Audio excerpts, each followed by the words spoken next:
Most people get one half of this right. They start small, they stay humble, they grind quietly in the background, no announcements, no big launches, just showing up.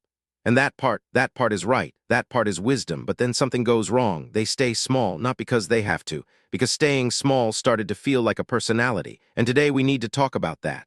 Every great thing you've ever admired started underground, the business that looks effortless now. There were months, sometimes years, where no one was watching. No followers, no revenue, no proof it would work. Just someone planting a seed in the dark and trusting the process enough to water it anyway. Starting small isn't failure. Starting small is honesty. It's admitting that you don't yet have the skill, the audience, or the evidence. It strips away the pressure of performing before you've developed the craft. The problem isn't the seed phase. The seed phase is necessary. You cannot skip it. You cannot fake your way through it. The roots that form underground, the skills, the discipline, the quiet repetitions nobody sees, those roots are what will hold you upright when the storms come. So yes, start small. Start before you feel ready. Start before it looks impressive. Start anyway, but here's where it gets dangerous. After the roots phase, something subtle happens. Consistency starts to feel like identity. You become the person who shows up. And that's powerful until it becomes a reason to stop growing.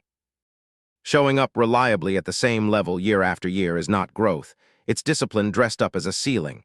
And the lies you tell yourself in this phase sound incredibly reasonable. They sound like wisdom. I'm not ready yet. I need more experience first. Let me just stay consistent a little longer. These sentences feel like patience. They feel like humility. But left unchallenged, they are the most sophisticated form of self-sabotage there is, because they give you the moral high ground of someone who is still working while keeping you exactly where you are. You were never meant to live in the roots. The roots exist to support something that grows above them.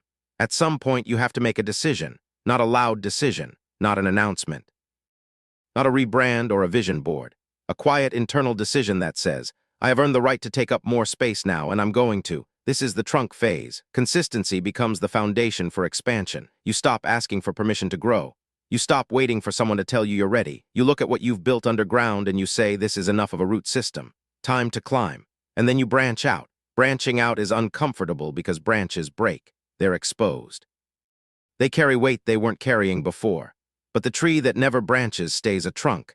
And a trunk, no matter how solid, never provides shade for anyone.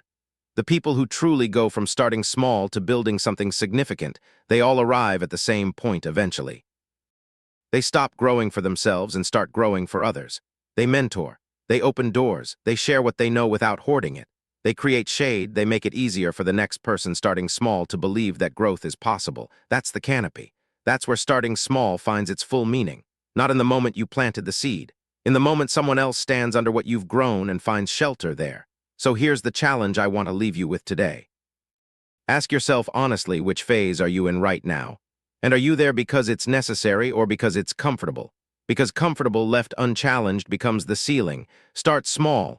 That's the right move. Honor the process. Trust the roots.